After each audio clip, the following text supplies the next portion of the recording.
আসসালামু আলাইকুম, আপনারা কেমন আছেন? আলহামদুলিল্লাহ আমি ভালো আছি।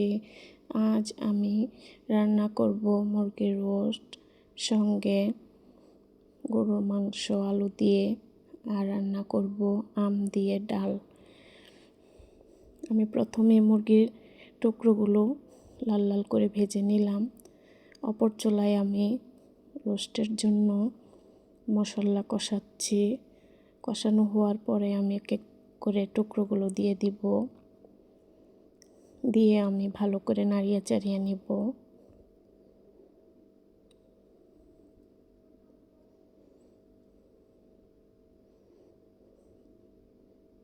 নাড়ানো হয়ে গেলে দিয়ে দিব টক দই।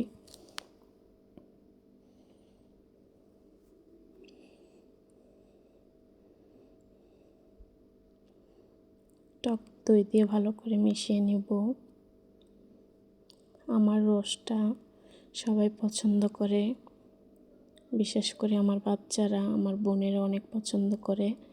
আর দিয়ে দিলাম কাঁচামরিচ।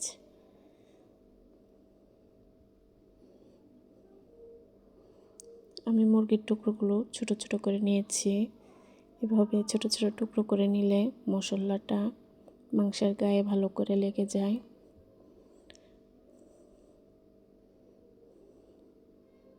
পরে আমার রোস্ট হয়ে গেছে। আর অপর চুলায় আমি পোলাও রান্না করেছিলাম।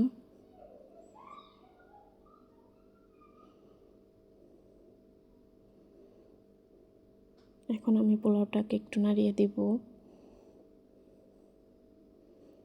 আর একটু হবে, তার জন্য আমি আর বেশিক্ষণ নাড়ালাম না। আবার আমি ঢাকনা দিয়ে ঢেকে দেব।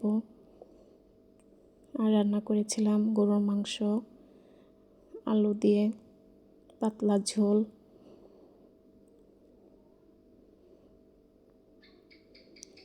জুম্মার দিন বলতে গেলে মুসলমানদের আরেকটা ঈদ, তাই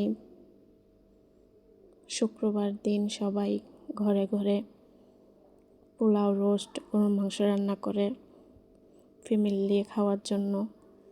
আমিও রান্না করলাম।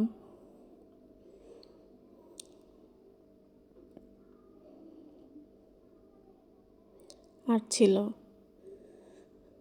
আম দিয়ে টক ডাল। আমার রান্না আপনাদের কাছে কেমন লাগে কমেন্ট করবেন।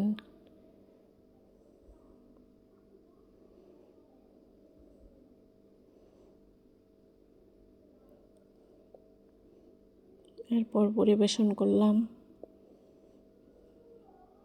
রোস্ট, গরুর মাংস, সালাদ,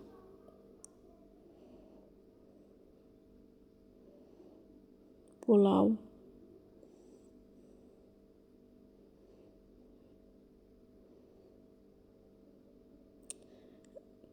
আর সঙ্গে ছিল টক ডাল। আমার রান্না কেমন হয়েছে কমেন্ট করবেন। ভালো থাকবেন। ধন্যবাদ সবাইকে। আল্লাহ হাফেজ।